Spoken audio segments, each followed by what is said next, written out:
देतील. प्रभूने आजचा दिवस पवित्र मंदिरामध्ये येण्यासाठी दिला. स्तुती आराधना आपण केलेली आहे आणि वचन सांगते की ज्या ठिकाणी स्तुती आराधना आहे त्या ठिकाणी परमेश्वर काय आहे, विराजमान आहे. वचन सांगतं की इस्रायलचा देव परमेश्वर हा स्तुती स्तवनामध्ये बसणारा परमेश्वर आहे. हालेलुया. आणि वचन सांगते ज्या ठिकाणी तो देव उभा आहे माझ्या नावात ते प्रगट आहे त्यांच्यामध्ये मी उपस्थित आहे. माझा विश्वास आहे की प्रभूची उपस्थिती आहे. हालेलुया. आपण मध्यस्थीची प्रार्थना सुवाची प्रार्थना मंडळी जगायची मध्यस्थीची दुःखात आहे, त्रासात आहे आणि बंधनामध्ये आहे. जसं मंडळी प्रार्थना करते ते पाचवड झालेले आहेत, ते विश्वासणारे आहेत, ते येऊन मंडळी त्या लोकांसाठी काय करतात, प्रार्थना करतात आहे ना. आणि आता आपण सर्वजण एकत्रित त्या ठिकाणी झालेला आहोत. आपण प्रभूच्या वचनाकडे जाऊयात. आज प्रभूचं वचन आपण पाहू. मत्तई शुभवर्तमान याचा 16वा अध्याय आणि वचन 6. आपल्यासमोर काय बोलतो पहा. मत्तई शुभवर्तमान याचा 16वा अध्याय आणि वचन 6. तेव्हा येशू त्यांना म्हणाला, परुषी व सदुकी त्यांच्या खमीराविषयी जपून राहा, यांच्या खमीराविषयी जपून राहा व सावध असा. हालेलुया. या ठिकाणी परुषी आणि सदुकी कोण आहेत माहिती का आपल्याला? येशू ख्रिस्त ज्यावेळेस जगामध्ये होता त्यावेळेस काही लोक असे होते की जे येशूला मानत नव्हते. ते येशूच्या शिकवणीवर विश्वास ठेवत नव्हते आणि ते म्हणत नव्हते की येशू हा देव आहे. ते परमेश्वराला मानत होते, जो यहोवा आहे त्याला ते मानत होते. आणि प्रभूचं वचन असं सांगते की येशू आपल्या शिष्यांना शिकवताना म्हणत आहे की परुषी आणि सदुकी यांच्या खमीराविषयी जपून राहा व सावध असा. आपण पवित्र शास्त्रामध्ये असं पाहतो की पौल एका ठिकाणी म्हणतो, पेत्राचं पहिले पत्र 5 अध्याय वचन 8 सांगतं की सावध असा. या ठिकाणी पण एक सावध राहण्यासाठी सांगितलेलं आहे. कोणाविषयी सावध असा? पहिले पेत्र 5:8 वचन असं सांगतं की सावध असा, जागे राहा, कारण तुमचा शत्रू सैतान हा गरजणाऱ्या सिंहासारखा कोणाला गिळावे कोणाला फाडावे म्हणून शोधित फिरतो. या ठिकाणी सैतानाविषयी सावध राहायला सांगितलं आहे. परंतु त्या ठिकाणी पाहिलं तर प्रभू येशू आपल्या शिष्यांना म्हणला की परुषी आणि सदुकी यांच्या खमीराविषयी सावध राहा. असं म्हणत नाही की परुषी आणि सदुकीविषयी सावध राहतात, त्यांच्या खमीराविषयी सावध राहतात. खमीर काय आहे आपल्याला माहिती का प्रियांनो? खमीर काय आहे? खमीर कशाचं काम करतं? खमीर काय आहे माहिती का तुम्हाला? जे पाव बनवतो आपण पाव किंवा केक बेकरीमध्ये त्याच्यामध्ये खमीर टाकतात त्या पिठामध्ये आणि ते काय होतं, पीठ फुगून जातं, त्याला खमीर होतात. तर गलती याचा 5वा अध्याय आणि 9 वचन काय म्हणतो पहा. गलती त्याचा 5वा अध्याय आणि 9 वचन काय म्हणतो पहा. थोडेसे खमीर सगळा कणकेचा म्हणजे पिठाचा गोळा फुगवून टाकते. हे खमीर काय आहे? फुगवण्याचं काम करतं. खमीर कशाचं काम करतं? फुगवण्याचं काम करतं. आणि प्रभू येशू तेच सांगत आहे की शिष्यांना की शास्त्री आणि परुषी यांच्या खमीराविषयी तुम्ही सावध राहा आणि जपून राहा. ते शास्त्री आणि परुषी लोक काही काही चोर लोक नव्हते किंवा ते डाकू लोक नव्हते किंवा ते कोणते पुजारी नव्हते, पापी नव्हते. तर लोक कसे होते माहिती का? पवित्र शास्त्राचा त्यांना पूर्ण अभ्यास होता, नियमशास्त्राचा. जुन्या करारामध्ये मोशेच्या द्वारे परमेश्वराने दिलं होतं इस्रायल लोकांना. त्याचा अभ्यास त्यांनी पूर्णपणे केलेला होता आणि त्या अभ्यास करून ते लोकांना शिकवणारे ते गुरु होते. शास्त्री आणि पुरुष ते गुरु होते, लोकांना नियमशास्त्र शिकवायचे ते. आणि नियमशास्त्र शिकवल्यानंतर स्वतः पण पाळायचे आणि लोकांना पण पाळण्यासाठी ते काय करायचे, शिकवायचे. आणि ते एवढंच नाही तर ते काय म्हणायचे, ते जर मत्तई शुभवर्तमानाचा 26वा अध्याय जर आपण पाहिला तर त्या ठिकाणी येशू खूप छान सांगतो त्या लोकांविषयी.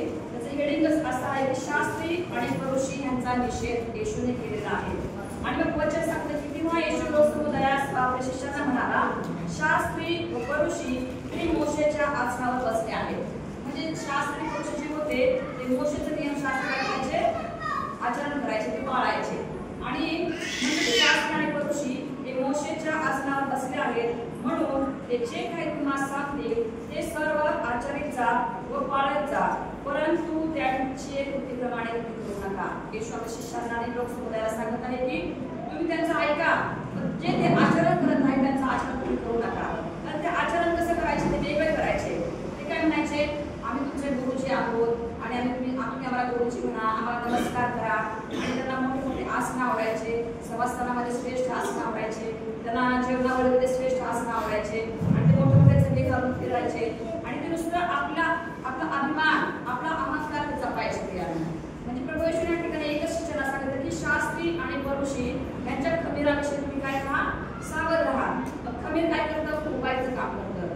ते फुगीरपणा, ते फुगलेलापणा शास्त्री आणि पौरुषामध्ये असायचा.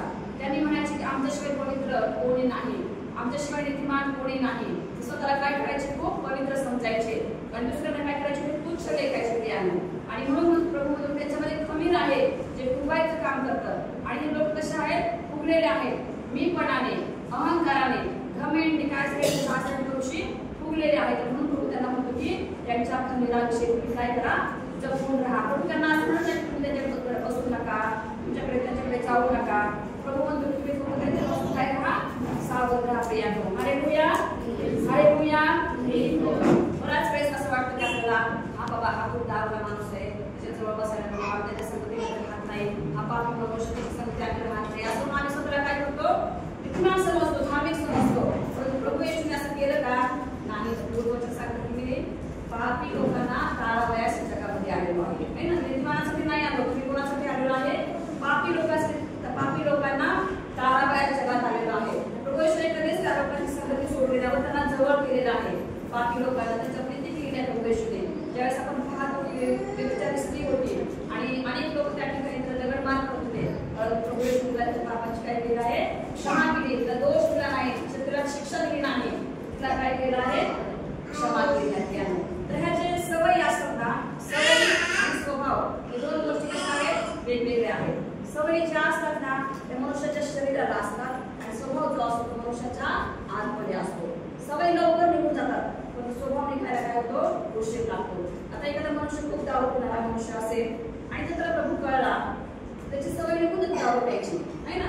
जर समजा एखादा कोणतरी व्यभिचारी असेल किंवा एखादा जुगार खेळणारा असेल किंवा एखादा तंबाखू खाणारा असेल, तर जर येशू कळला तर त्याची सवय काय होते, निघून जाते आणि तो त्या पापापासून काय होतो, परावृत्त होऊन येशूच्या मार्गामध्ये येतो. ते शरीराच्या ज्या सवयी आहेत त्या निघून जातात. जो स्वभाव आहे आपल्यामध्ये निघून जाण्यासाठी खूप म्हणजे वेळ लागतो, तो लवकर निघून जात नाही स्वभाव मनुष्याचा. बायबलमध्ये अशा अनेक व्यक्ती आहेत ज्यांच्या सवयी गेल्या पण काही जणांचा स्वभाव गेला नाही त्याने. आपण पाहतो अनेक पापी होते आणि त्याने प्रभू येशूचा स्वीकार केला, त्यांचे पाप काय झालेले आहेत, निघून गेलेले आहेत. बायबलमध्ये अनेक जणांना येशू भेटला. आपण जर पाहतो तर काही जीवनाबद्दल तर एक पापी होता, है ना, भांडाने पैसे घेणारा लोकांना लुबाडणारा होता. पण ज्यावेळेस येशू जगतायला भेटला त्यावेळेस जगतायचं जीवन बदलून गेलं आणि जगतायची जी सवय होती ती भांडाने करायची काय झालेली आहे, निघून गेलेली आहे. ज्यावेळेस येशू भेटतो त्यावेळेस आमच्या शरीरात ज्या सवयी आहेत त्या काय होतात, निघून जातात. जगतायचं पण जीवन परिवर्तन झालं. जगतायला पण येशू भेटला. आपण पाहतो व्यभिचारी स्त्रीचा आत्ताच आपण पाहिलं की तिला पण येशू भेटला, येशूची तिची ओळख झाली आणि येशू तिला म्हणते जा यापुढे काय करू नको, पाप करू. सवय निघून गेली व्यभिचार करायची आणि ती पण काय झाली, तारण पावली. ज्यावेळेस प्रभू येशू एका पशुच्या घरामध्ये जेवायला बसलेला असताना हीच व्यभिचारी स्त्री आली येशूला आणि काय केलं, त्यांनी बहुमोल तलापासून तेलाची कुपी घेऊन ती आलेली आहे आणि प्रभूच्या पायांना ती लागत आहे आणि प्रभूचे केस, प्रभूचे पाय आपल्या केस काय करत आहे ते पुसत आहे. आणि ही स्त्री येशूला भेटली, येशूला भेटला आणि ती काय केलं, तारण प्राप्त करून घेतलं. जगयाने तारण प्राप्त करून घेतले. येशू म्हटल्यानंतर जगयाने तारण प्राप्त, व्यभिचारी स्त्रीने तारण प्राप्त करून घेतलं. त्यानंतर आपण पाहतो की शमोनी स्त्री देखील, ती देखील एक पापी होती, है ना. तिला पण येशू भेटला विहिरीवर याकोबाच्या आणि वचन सांगतं की तिने पण प्रभू येशूला स्वीकार केला, तारण प्राप्त करून घेतलं आणि तिच्याद्वारे आपलं जग, शहर ते गाव प्रभू येशूचा स्वीकार केलेला आहे. हालेलुया.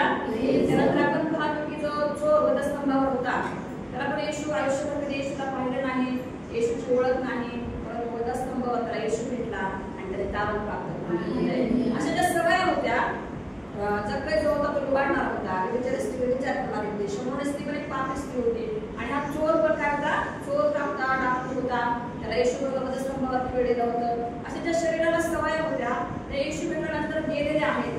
परंतु जो स्वभाव असतो ना आमचा आतमध्ये तो कधी जात नाही. तो स्वभाव शास्त्री आणि पुरुष लोकांमध्ये होता. हालेलुया. आणि म्हणून प्रभू तुम्ही ह्या शास्त्री आणि पुरुषाच्या खमीरापासून काय करा, तुम्ही सावध राहा आणि जपून राहा, है ना. त्याच्यामध्ये खमीर होतं. अनेक लोकांना येशू कळाला, व्यभिचारी लोकांना, पापी लोकांना त्याचं जीवन बदललं, त्याच्या सवय सुटल्या. स्वभाव तुटलेला स्वभाव, खमीराचा स्वभाव ज्यांच्यामध्ये होता ना ते येशूला स्वीकारू शकले नाही. आणि एकदा सुद्धा पवित्र शास्त्रामध्ये एक सुद्धा सौख्य पुरुषी आपण पाहतो, आपण दिसत नाही की त्याने येशूचा स्वीकार केलेला आहे, कोणीच केलेलं नाही. तर त्यांच्यामध्ये काय होतं, खमीर होतं आणि ते खमीर त्यांना काय झालं, फुगवतच राहिलं. असं हे खमीर काम करतात त्याला त्यांचा अहंपणा अहंकार त्याला प्रभू येशूने काय म्हटलेलं आहे कमी जे बोलत होते त्यांना की आम्ही खूप नीतिमान आहोत आम्ही खूप धार्मिक आहोत आम्ही असं करणारे आहोत अशा रीतीने त्यांचं खंबीरपणा होतच गेलं नाही का ते यायचे येशूचं वचन ऐकण्यासाठी यायचे येशूच्या स्वामीला यायचे मीटिंगला यायचे परंतु नुसतं ऐकायला यायचे आणि येशूच्या चुका काढायसाठी यायचे मीटिंगमध्ये सभेमध्ये येशू जे बोलायचं ना त्या बोलण्यामध्ये येशूला कसं पकडावं यासाठी ते यायचे तरी कधीच येशूकडे आले आणि आपण तारण प्राप्त केलं उद्धार प्राप्त केलं असं कधीच नाही ते फक्त येशूचे काय करायचे चुका येशूला कधीच समजू शकले नाही कारण ते खंबीर त्यांना येशूला काय करू देत नव्हतं स्वीकार देत होतं समजू शकत नव्हतं ते आपल्या मनात अहंपणा अहंकार आम्ही असे आहोत आणि म्हणून त्यांना फुगत गेला आणि ते खंबीर त्यांना येशूपासून काय केलं दूर असा नेर करून गेलं तारण प्राप्त कधीच केलं नाही प्रियाने आणि म्हणून पवित्र शास्त्रामध्ये असा एक व्यक्ती आहे ज्याच्यामध्ये खमीर होतं प्रियाने ते खमीर निघून गेलेला आहे परमेश्वर ते खमीर काढून टाकलेलं आहे आणि तो व्यक्ती म्हणजे नामान सूर्य आपण सर्वांना माहिती नामान सूर्याचं नामान आणि हा नामान एक सेनापती होता आपण वचन वाचलं दुसरे राजे 5वा अध्याय आणि 9 वचनापासून चालू करूया त्याच्या आधी मी तुम्हाला सांगते की त्या इस्रायल लोकांना छापा करून घेऊन गेले राजाने घेऊन गेले आणि त्यांना पहिलं वचन वाचा दुसरे राजा 5वा अध्याय आणि पहिलं वचन वाचा आरामाच्या राजाचा सेनापती नामान हा आपल्या धनाच्या पत्री एक क्रूर व प्रतिष्ठित मनुष्य होता हा एक क्रूर आणि प्रतिष्ठित मनुष्य होता कारण त्याच्याद्वारे परमेश्वराने आरामास जय दिला होता तो पराक्रमी वीर होता पण थोडी होता बस या ठिकाणी वचन सांगते की अरामी देशामध्ये एक राजा होता एक सेनापती होता त्याचं नाव होतं नामान आणि हा नामान सेनापती जो होता तो खूप शूरवीर होता त्याच्या राजाला तो लढाया वगैरे जिंकून देत होता हा वचन सांगते तो खूप शूरवीर होता परंतु एक गोष्टीमध्ये होते की तो काय होता खूप गोडी होता आणि वचन या ठिकाणी सांगतं की त्यांनी अरामी लोकांनी छापा घातला आणि इस्रायल देशामधून एक लहान मुलगी कैद करून घेतली अरामी देशामध्ये आणि मग ती नामानाच्या स्त्रीच्या सेवेत राहिली म्हणजे नामानाच्या घरामध्ये काम करायची राहिली छोटी मुलगी इस्रायलमध्ये आणि वचनाचं सांगतं की ते पाहिलं की आपल्याला म्हणजे आपल्या मालकाला काय आहे गोड आहे आणि मग ती आपल्या घरी मालकीला म्हणली की माझ्या घराला गोड आहे असं आहे आपल्या देशामध्ये एक संदेष्टा आहे त्याचा त्याने घेतला त्याचं गोड त्याने काय करेल बरं करेल आणि मग असं असं आपल्या नवऱ्याला पण सांगितलं स्त्रीने आणि तो नवरा म्हणता राजाकडे गेला राजाने त्याला पत्र दिलं आणि राजा पत्र देऊन त्याला म्हणतात चल तर मग तुला मी काय करतो इस्रायलच्या राजाने पत्र देतो तू जा आणि त्याला भेट आणि मग नामान गेलेला आहे आपण 9 वचन वाचतो 9 वचनापासून आपण चालू करूया तेव्हा नामान थोड्या रथानीशी आणि त्याच्या दारी जाऊन राहिला बस तेव्हा नामान थोड्या रथानीशी अलिशाच्या दारी जाऊन उभा राहिला आता प्रियांनो आपण या ठिकाणी एक गोष्ट पाहूया नामानामध्ये खमीर कसं होतं पहा नामानाला जर बरं व्हायचं असेल तर नामान एकटाच जाऊ शकला असता है ना परंतु वचन सांगतं की नामान हा जो होता तो घोड्या रथानीशी मोठ्या गावाचा मागितलेला आहे आपण सर्व सैन्य जसं काय लढायला निघालेला आहे अशा रीतीने त्याने आपण घोडे घेतलेले आहेत रथ घेतलेले आहेत आणि तो अलिशाच्या दारी जाऊन वचन सांगतं प्रियांनो घोडे आणि रथ हे आम्ही इतरांना दाखवण्यासाठी आमचं काय आहे ते आमचं वैभव आहे आपण स्तोत्र संहितामध्ये वाचलं कोणी घोड्याची आणि कोणी रथाची बढाई करतात है ना घोड्याची रथाची त्या पूर्वीच्या काळी आता आपण पाहतो आताच्या काळात जमिनी असं कोणाला खूप श्रीमंत त्यांना तेवढी जमीन आहे त्यांना तेवढी जमीन आहे पण पूर्वीच्या काळी ना घोडे आणि रथ ही संपत्ती समजली जायची जनावरं गाडी योगाचं आपण पाहिलं योगाला पण किती होते ना गाडी होते आणि बैल होते आणि किती तर त्याचं असं धन म्हणलेलं आहे त्याला धन म्हणतात जनावरांना आणि त्या काळी घोड्यांना रथांना संपत्ती समजली जायची आणि वचन सांगतं की नामानाने आपण घोड्या रथानिशी अलिशाच्या दारी जाऊन थांबलेला आहे सगळं त्याने आपलं घेतलेलं आहे लवाचा मान आणि पण माझ्याकडे मी एवढं घेऊन आलेलं आहे आणि तू जर त्याला वाटतं जर नामाने अलिशाने देवाच्या सेवकाचं एवढं बघितलं आणि मी एवढ्या मोठ्या माणसाला जर समजलं तर तुला काय करेल लगेच बराकडे असं त्याच्या मनामध्ये आलं बरं का परंतु आपण पाहतो जर दुसरे राजे तिसरा अध्याय जर आपण पाहिलं त्या ठिकाणी पण एका राजाने आपल्या घोड्यांवर पिस्त ठेवलेले आहे दुसरे राजाचा तिसरा अध्याय वचन 7 काय सांगतो पहा त्याने जाऊन यहूदाचा राजा यहोशाफाट निरोप पाठवला की मोआबाचा राजा माझ्यावर उलटला आहे. आहे. तर त्याच्याशी लढायला आपण माझ्याबरोबर येता काय? तो म्हणाला हो मी येतो.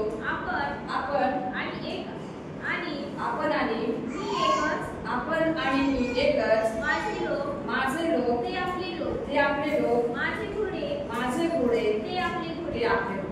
या ठिकाणी इस्रायलच्या राजाने यहूदाच्या राजाला निरोप पाठवलेला आहे की असा हा मोआबाचा राजा माझ्याशी युद्ध करायला आलेला आहे. तर तू माझ्यासाठी मला मदत करण्यासाठी येतो का? ह्याने काय म्हणायला पाहिजे होतं? हो येतो. परंतु ह्याने आपल्या कशाची बढाई मारलेली आहे? घोड्याची. माझे घोडे ते आपले घोडे, माझे लोक ते माझे लोक, तुझे लोक, मी आणि आपण एकच. ह्याने पण काय केलेलं आहे? बढाई मारलेली आहे. माझे घोडे ते आपले घोडे. परंतु प्रियांनो, जर आपण पाहिलं एस्तेरचं पुस्तक याच्यामध्ये जर आपण पाहिलं तर एस्तेर राणीने ज्यावेळेस आपल्या सासू बरोबर, एस्तेर नाही रूथने ज्यावेळेस आपल्या सासू बरोबर जाण्याचा हट्ट धरला, तिचा नवरा मेला, तिचा सासरा मेला आणि तिचा दीर पण मेला आणि मग सासू म्हणते की तुमचे दोघीचे पण नवरे मेलेले आहेत, तुम्ही काय करा आपल्या घरी जा. कारण तिची जाऊची होती अर्पा नावाची, ती आपल्या आईकडे परत गेलेली आहे. परंतु जी रूथ होती वचन सांगतं ती आपल्या सासूला देऊन राहिलेली आहे आणि ती खूप हट्ट आग्रह करते, जा तुझ्या आई वडिलांकडे परत जा, तुझा नवरा मेलेला आहे, तुझं राहून काय करते. परंतु रूथने खूप सुंदर तिला वचन दिलेलं आहे, ते बोललेले आहे. ती म्हणते की मला जा म्हणू नका, तुम्ही राहाल तिथे मी राहील, तुमचा देश तो माझा देव, तुमचे लोक ते माझे लोक. आणि शेवटी ती म्हणते की तुमचा देव तो माझा देव. Hallelujah, hallelujah. आणि रूथ म्हणते की तुमचा देव तो माझा देव. आणि प्रियांनो, अशा पद्धतीने देवाचा स्वीकार करता देवाने खूप मोठा आशीर्वाद दिलेला आहे. तो राजा म्हणतो की त्याने म्हणायला पाहिजे होतं ना, हो मी येतो तुझ्या संधी लढायला, पण तो म्हणतो तुझे माझे घोडे तुझे घोडे, माझे लोक तुझे लोक. आणि अशा घोड्यांची काय केली आहे? बढाई मारलेली आहे. वचन सांगतो की नामान आपल्या घोड्या रथाने शिकून जाऊन थांबलेला आहे अलिशाच्या दारामध्ये. पुढचं वचन काय सांगतो? हा थांबलं त्या दारात जाऊन 5:10. अलिशाने एका दासुदाच्या हाती त्याला सांगून पाठवले की जाऊन या तेने 7 वेळा स्नान कर, म्हणजे तुझे शरीर बस पूर्वीसारखे शुद्ध होईल, तू काय होशील? शुद्ध होशील. अलिशा आला का बाहेर बघायला? त्याचे रथ त्याचे घोडे बघायला आला का? त्याच्यामध्ये जो गर्व होता तो घेऊन ते रथ आणि घोडे म्हणजे त्या नामानाचा काय होता? गर्व होता. माझ्याकडे एवढे घोडे आहेत, माझ्याकडे एवढे रथ आहेत आणि तो दाखवण्यासाठी घेऊन गेलेला आहे. परंतु देवाचा सेवक स्वतः बाहेर सुद्धा आला बघण्यासाठी त्यांनी काय काय सांगते आणलेलं आहे. आणि वचन सांगते त्याने एका मनुष्याच्या हाती एका सेवकाच्या हाती निरोप पाठवला, तू जा आणि यार्देन नदीमध्ये काय कर? 7 वेळेस स्नान कर. आणि वचन पुढे काय सांगतो? हा हे ऐकून नामान रागावून चालता झाला. तो म्हणाला मला वाटले होते तो स्वतः माझ्याकडे बाहेर येईल आणि उभा राहून आपला देव परमेश्वर त्याचे नाव घेईल आणि रोगाच्या ठिकाणी हात फिरवून माझे पोट बरे करेल. मला वाटलं होतं, तुला वाटल्याने काहीच फरक पडत नाही, देवाला काय वाटतं हे महत्वाचं आहे. हालेलुया. तो म्हणतो की नामाच्या वेळेस अलिशाने निरोप पाठवला की तुझा आणि यार्देनेमध्ये 7 वेळा स्नान कर. आणि त्याला खूप राग आलेला आहे, जो नामान आहे, थोडी नामान आहे, त्याला खूप राग आलेला आहे. तो म्हणतो मी तेवढा मोठा सेनापती, एका राजाचा सेनापती आहे, मला माहिती नाही का ते बाहेर येऊ नाही का?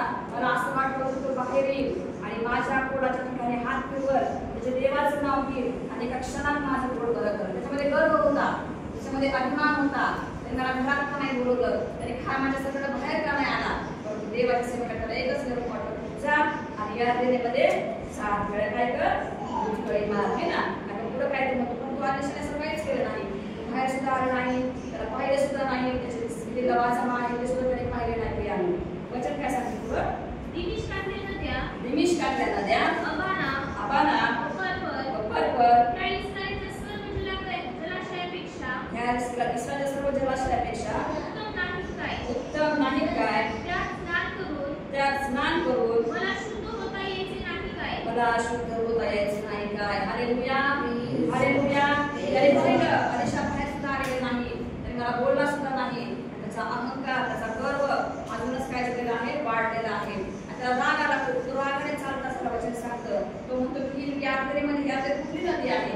देशापेक्षा आमच्या देशामध्ये नद्या आहेत त्या कशा आहेत उत्तम आहेत. तिथंच मला आंघोळ करून मला होता आला असतं, तिथंच मला डोकी मारून बरं होता आले असते, इथपर्यंत कशाला आलो असतो.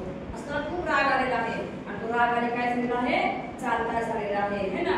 जर तो रागाने गेला असता बरं असतं असतं स्त्रियांना तसा असतं गर्व अभिमान काय झालेला असता गेला असता. परंतु वचन काय सांगतं काय बघा पुढं. मग त्याने देवाच्या माणसाच्या सांगण्याप्रमाणे वचन मग त्याचे सेवक त्याच्याकडे येऊन म्हणाले बाबा संदेष्टाने आपल्याला काही अवघड काम सांगितले असते संदेष्टाने आपल्याला एखादे अवघड काम सांगितले असते तर आपण केले नसते का तर स्नान करून शुद्ध व्हा एवढेच त्याने आपल्याला सांगितले ते आपण का करू नये हालेलुया हालेलुया. आणि त्याला आपण पाहतो त्याला गर्व आला देवाचं सगळं माझ्याकडे बाहेर आलं नाही, माझ्याकडे पाहिलं पण नाही, माझ्या अंगावर हात पण फिरवला नाही आणि त्याला खूप राग आलेला आहे. त्याचा गर्व जागा झालेला आहे आणि हाच गर्व शास्त्री आणि पुरुषामध्ये होता जो त्यांना येशूपुढे येऊ देत नव्हता प्रियांना. आणि म्हणूनच येशूने सांगितलं की शास्त्री आणि पुरुषी यांच्या खंबीरापासून काय राहा दूर राहा, सावध असा, जपून राहा.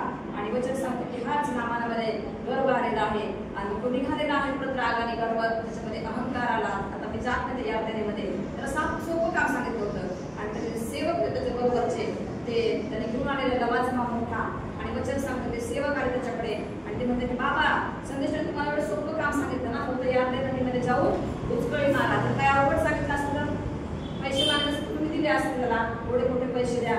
सोनं मागलं असतं सोनं पण दिलं असतं.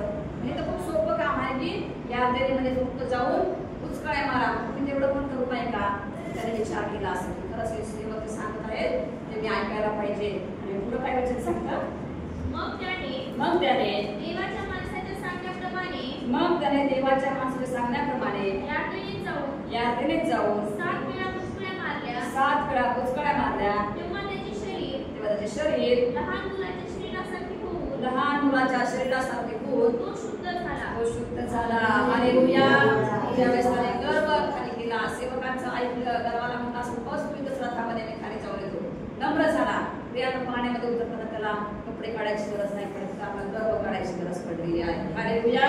घमंड त्याच्यामध्ये होता, मी एक सेनापती आहे, मी मोठा राजाचा अधिकारी आहे आणि माझं एक पोट जर बरा करायचा असेल तेवढे पैसे घेऊन आलेला आहे. आणि म्हणजे त्याने पैसे पण आणले होते, नजराणा पण आणला होता देण्यासाठी, पण तो आलेशा बाहेर आलाच नाही. देवाच्या सेवकांचे हेच खासियत असते ते देवापेक्षा कोणाला पण काय करत नाही, मोठं समजत नाही. हालेलुया. देवाच्या पवित्र मंदिरामध्ये श्रेष्ठ स्थान कोणाला असेल तर ते म्हणजे फक्त प्रभूलाच आहे. Hallelujah hallelujah. आणि म्हणून त्याच्यावर पाहिजे सुद्धा नाही, तुला एकच आज्ञा दिली, तुझा आणि या नदीमध्ये जाऊन 7 वेळा स्नान कर. आणि त्यावेळेस या सेवकांचं ऐकलं ते म्हणाले बाबा संदेशाने तुम्हाला अवघड काहीच सांगितलेलं नाही, मला एवढा राग कशाला आलेला आहे, तुम्ही फक्त स्नान करून शुद्ध व्हा एवढंच सांगितलेलं आहे ना, तुम्ही ते पण का करू नये. आणि त्यावेळेस तरी आपलं गेलेलं आहे आणि काय झालेलं आहे पाण्यामध्ये उतरला आणि स्नान केलं. वचन सांगते त्याला लहान लेकराच्या शरीरासाठी त्याचं शरीर झालेलं आहे. त्यानंतर तो बाहेर आला. वचन काय सांगतो आपलं नंतर तो बरोबरीची सर्व मंडळी घेऊन देवाच्या माणसाकडे परत गेला. राजी वाटलं देवाच्या माणसाने माझ्याकडे यावं, पण तो काय नम्र झाला, गर्व काढून ठेवला आणि देवाच्या माणसाकडे स्वतः गेलेला आहे. हालेलुया. काय सांगतो वचन. नंतर तो देवाच्या माणसाकडे परत गेला व त्याच्या समोर उभा राहून म्हणाला, आखी पृथ्वी इस्रायलाबाहेर देव नाही हे मला आता कळून आले आहे, तर आता आपल्या सेवकाचा नजराणा स्वीकारावा. बस त्याने कबूल केलं, आखी पृथ्वीमध्ये इस्रायला बाहेर असा देव नाही म्हणून आता मला कळून आलेला आहे. त्याने विश्वास ठेवलेला आहे. आता तो म्हणतो तुम्ही जो नजराणा आणलेला आहे, नजराणा काय आणला हा वचन 5 वचन काय सांगतो, नजराणा किती आणला बघा त्याने. दुसरे राजे 5:5. आरामाच्या राजाने म्हटले जा तर मग मी इस्रायलच्या राजाला पत्र देतो. पुरुष 10,000 किंकार चांदी, बघा ते नजराणा किती आणलेला आहे, 10,000 किंकार चांदी, सोन्याची 6,000 नाणी व 10 पोशाख घेऊन निघाला. 10 पोशाख हा एवढा नजराणा घेऊन आलेला आहे इस्रायलच्या संदेशाकडे. त्याच्याकडे पाहिलं सुद्धा नाही.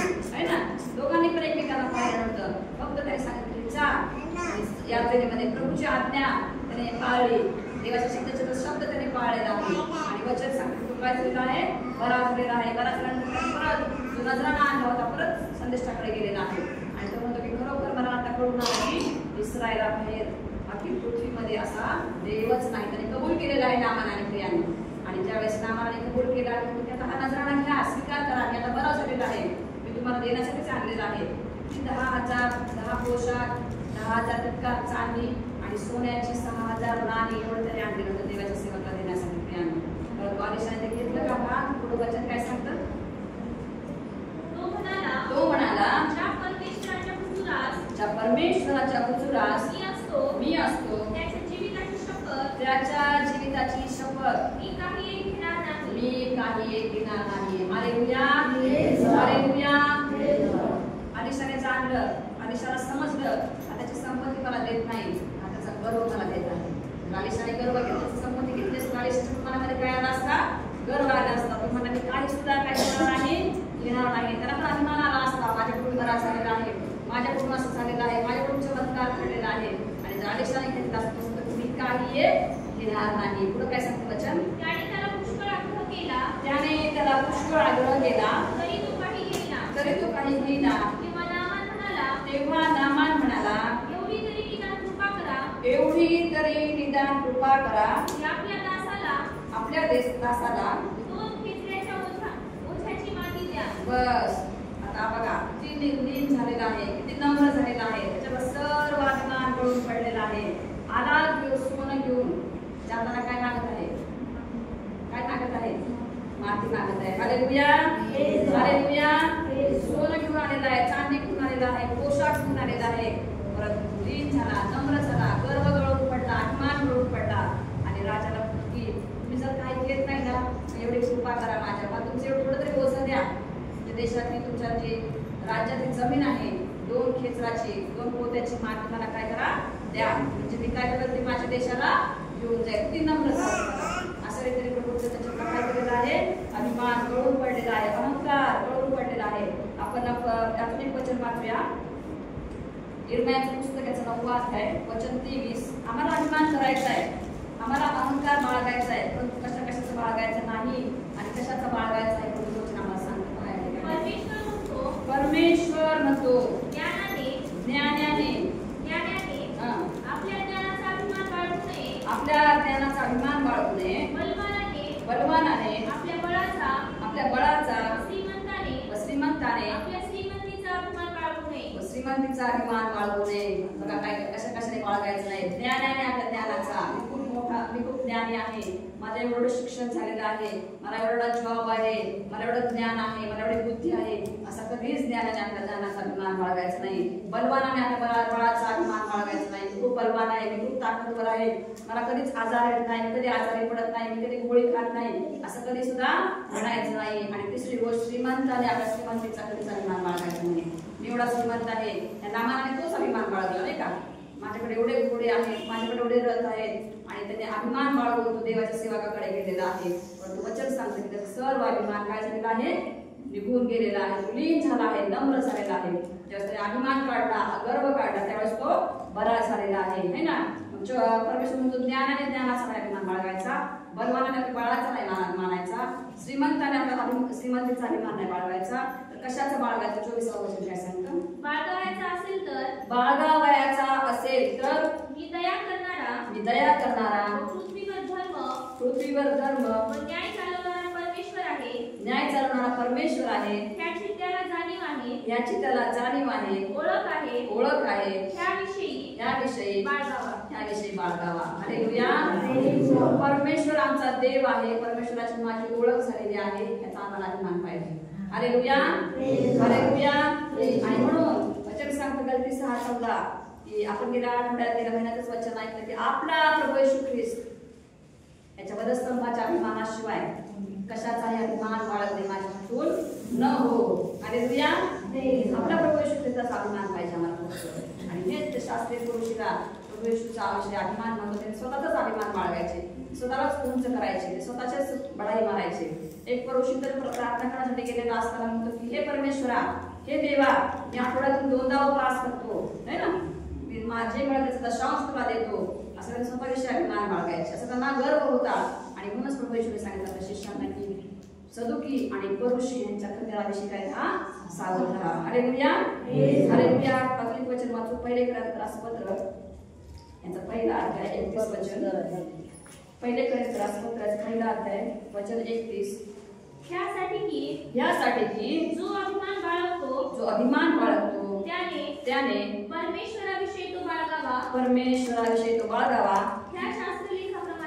या शास्त्रलेखाप्रमाणे व्हावे. Hallelujah hallelujah. आणि प्रभू येशू म्हणतो की जर अभिमान बाळगायचा तर कोणाविषयी बाळगायचा? परमेश्वराविषयी. Hallelujah hallelujah. आणि म्हणूनच आपण जर पाहतो प्रभू येशूने सांगितले की शास्त्री आणि पुरुष यांच्या खंडेराविषयी सावध राहा. आपण अजून एक वचन वाचूया. पहिले कोरिंथपत्र याचा पहिला अध्याय आणि 26 वचन. प्रभू येशूने आपल्याला निवडलेलं आहे. प्रभू येशूने आपल्याला पाचारण केलेलं आहे त्याच्या सेवेसाठी. काय म्हणतो बघा, पाऊल सुंदर लिहितो. तर बंधुजनो तुम्हाला झालेले पाचारणच घ्या. तुमच्यामध्ये जगाच्या दृष्टीने ज्ञानी समर्थ कुलीन असे पुष्कळ जण नाहीत. बस या ठिकाणी पाऊल लिहितो बंधुजनो तुम्हाला पाचारण केलं ना देवाने. मग तुम्ही फार ज्ञानी आहात म्हणून देवाने पाचारण केलं का? आम्ही फार ज्ञानी आहोत, आम्ही खूप समर्थ आहोत. आम्ही कुलीन म्हणजे जे कट्टर यहुदी जे परमेश्वराचे स्वकीय त्याच्यासाठी तर नाही. आम्ही परराष्ट्रीय देवाला न ओळखणारे असे होतो. परंतु पाऊल म्हणतो की तर बंधुजनो पुन्हा झालेले पाचारणच घ्या. तुमच्यामध्ये जगाच्या दृष्टीने ज्ञानी म्हणजे ते लोक स्वतःला ज्ञानी समजायचे. जे सदुकी आणि पुरुष होते ना ते खूप ज्ञानी समजायचे. पाऊल म्हणतो तुमच्यापैकी ज्ञानी आणि समर्थ असे आणि कुलीन म्हणजे घराणे जे यहुदी ते तसे तर तुम्ही नाही. तरी 27 वचन काय सांगतं? तरी ज्ञानास लाजवावे म्हणून देवाने जगातील जे मूर्खपणाचे ते निवडले आणि जे बलवान ते लाजवावे म्हणून देवाने जगातील जे दुर्बळ ते निवडले. आपण आत्ताच वचन वाचलं. ज्ञानाने आपल्या ज्ञानाचा अभिमान बाळगू नये, बलवानाने आपल्या बळाचा अभिमान बाळगू नये. तेच पाऊल म्हणतो की तू ज्ञानास लाजवावे. है ना? अनेक जण म्हणतात आम्हाला खूप पवित्र शास्त्राची माहिती आहे, खूप आम्हाला असं आहे तसं आहे. परंतु प्रभूचं वचन सांगते की ज्यांना लिहिता वाचता येतं त्यांना देवाने निवडलेलं आहे वचन सांगण्यासाठी. हालेलुया. ज्ञानास लाजवावे म्हणून देवाने जगातील जे मूर्खपणाचे ते निवडले आणि जगाने देवाचे ते बलवान ते लाजवावे म्हणून देवाने जगातील जे दुर्बळ ते निवडले. आणि 28 वचन काय सांगतं? आणि जगातील जे हीन जे धिक्कारलेले जे शून्यवत अशांना देवाने ह्याकरिता निवडले की जे आहे ते त्याने रद्द करावे. है ना? आणि मग वचन सांगतं 29 म्हणजे देवासमोर कोणाने मनुष्याने अभिमान बाळगू नये. हालेलुया. देवासमोर मनुष्याने अभिमान बाळगू नये. प्रभू तुझ्या वचनाच्या द्वारे तुझ्या आत्म्याच्या द्वारे तू आम्हाला चालव. आम्ही कोणच नाही. आम्ही म्हटलं पाहिजे प्रभू आम्ही कोणच नाही जर पवित्र आत्मा सर्व काही नाही. Hallelujah hallelujah. त्याच्याकडून तुम्ही ख्रिस्त येशूमध्ये आहात. देवापासून आपल्याला ज्ञान नीतिमत्व आणि पवित्रकरण व खंडनेवरून प्राप्त केलेली मुक्ती असा झाला आहे. यासाठी की जो अभिमान बाळगतो त्याने परमेश्वराविषयी तो अभिमान बाळगला पाहिजे. Hallelujah hallelujah. आम्ही अभिमान बाळगला पाहिजे. कशाचा अभिमान बाळगला पाहिजे? परमेश्वराविषयीचा. आणि तो म्हणतो की आपला प्रभू येशू ख्रिस्त याच्या वधस्तंभाच्या अभिमानाशिवाय कशाचाही अभिमान बाळगणे माझ्या हातून न हो. आणि म्हणूनच प्रभू येशूने आपल्या शिष्यांना सांगितलं की शास्त्री आणि परुषी यांच्या खमीराविषयी काय राहा तुम्ही सावध राहा. खमीर म्हणजे काय?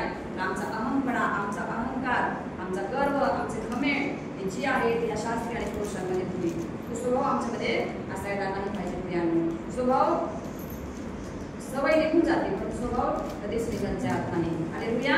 तुम्हाला आणि मला